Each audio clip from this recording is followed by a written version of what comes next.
amniga iyo taliyayaashiisa ciidamada garaabo walba hala haadaana iyo gobolkii banaadir intaasaa isugu timid sooma oo guddoomiyuhu ugu yahay waa mahadsantihiin intiinaasiba inaad igu casuumteen halkan inaan imaado runtii caawa waxaa farxad weyna in intaan oo ka socota mas-uuliyiin kala duwan ama gobolka ama wasaaradda ama taliyayaasha inay isugu timaadeen inaad ka tashataan sidii amniga magaalada wax looga qaban lahaa waa wax runtii aan dhihi karo iyada lafteedu waa tallaabadii ugu horreysay ee horumarka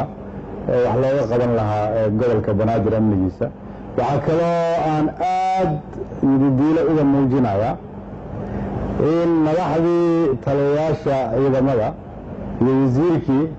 iyo guddoomiyihii gobolka ay iska soo wareejiyeen awooddii ay ku soo wareejiyeen guddoomiyaasha degmooyinka iyagana aan rajayn doono inay ku soo wareejin doonaan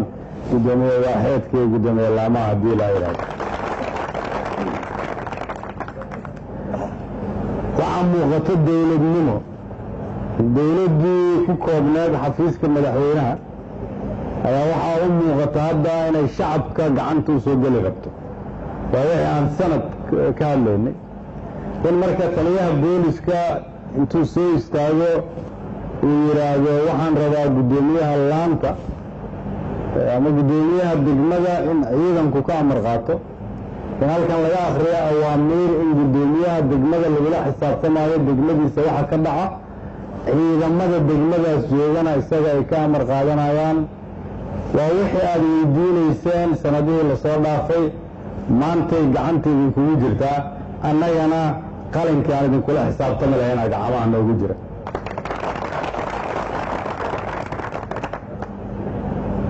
marar badan ayaa waxaa lalahaa gobolka banaadir waa inuu amniga ka shaqeeyaa maanta waxaa falgalay taliyayaashii iyo wasiirkii guddoomiyeyaashii degmooyinka guddoomiyaha gobolka banaadir ku-xigeenadiisii xafiiskii madaxweynaha xafiiskii ra-iisul wasaaraha golihii wasiirada waxaa loo soo jeestay in amniga magaalada muqdisho wax laga qabto laakiin waxaan rabnaa inaan ka guurno amnigii ahaa markay wax dhacaan in wasiirka ama madaxweynaha ama ra-iisul wasaaraha su-aalo la weydiiyo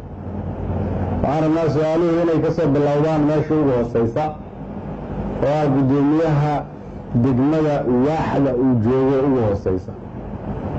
sidoo kale waxaan rabnaa ammaanteeda idinku inaad qaadataan oo guddoomiyaasha degmooyinka iyo waaxaha iyo laamuhu ay ku tartamaan xaafad walba amnigeedu siduu yahay waxaa la rabaa inaad su-aalaha aada weydiinaysaan guddoomiyaha gobolka banaadir iyo taliyayaasha iyo wasiirada inay yihiin agabka aada u baahan tihiin iyo ciidamada aada u baahan tihiin iyo qalabkooda ma la idiin soo dhammaystiray laakiin waxaan rabnaa xaafad walba oo ka mida gobolka banaadir inuu joogo ciidan ku filan inay joogaan dad isxilqaamay oo ka socda darisaynta idinku aad abaabisheen oo qayb ka ah ciidanka waxaan rabnaa xaafad walba oo gobolka banaadir ka mida haddii qof isaga ay ku soo zaawido in la ogyahay qofkaasi waxa uu yahay haddaan la ogeyn in xabsi lasoo dhigo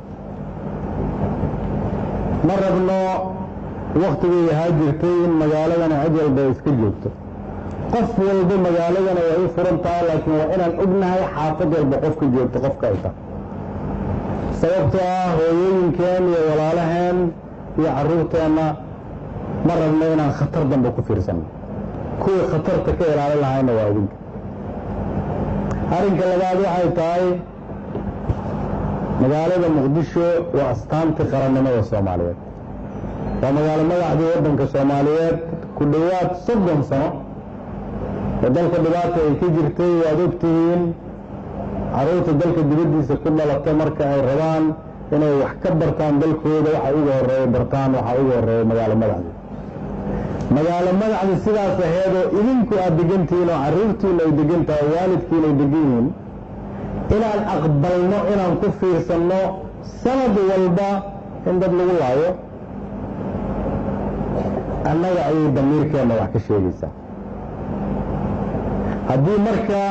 aad rabtaan inaad qarannimada soomaaliyeed dib u dhistaan in sharafta iyo karaamada ummadda soomaaliyeed la soo celiyo in waddanka horumarkiisa laga shaqeeyo tallaabada ugu horeeya oo nala ka rabo waxay tahay magaalada muqdisho oo ah caasimaddii in amni laga dhigo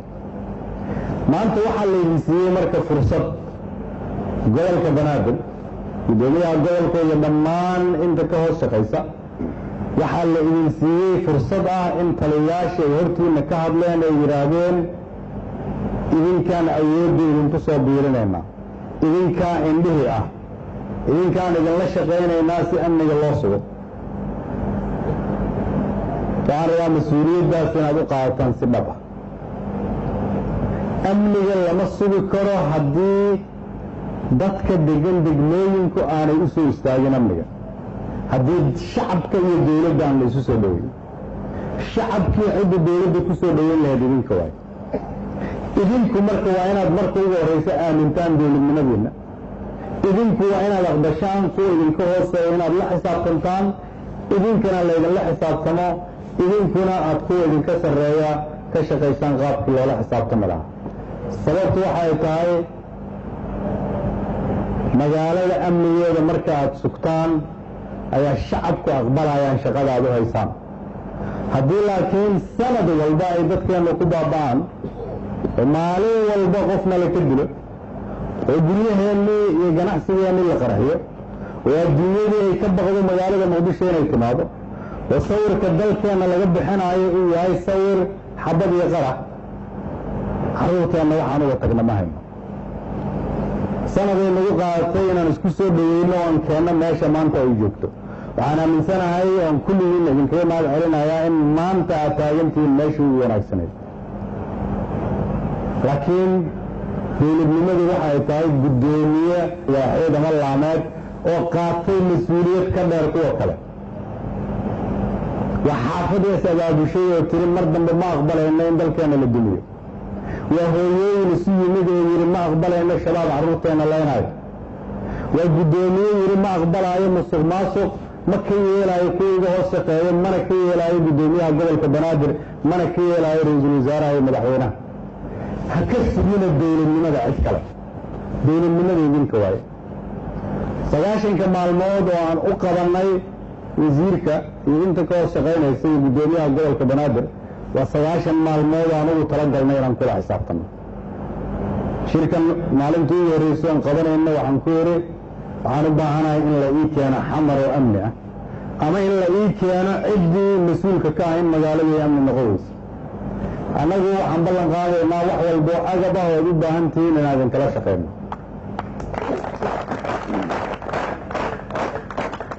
meel iska dhiga ninjeclaysiga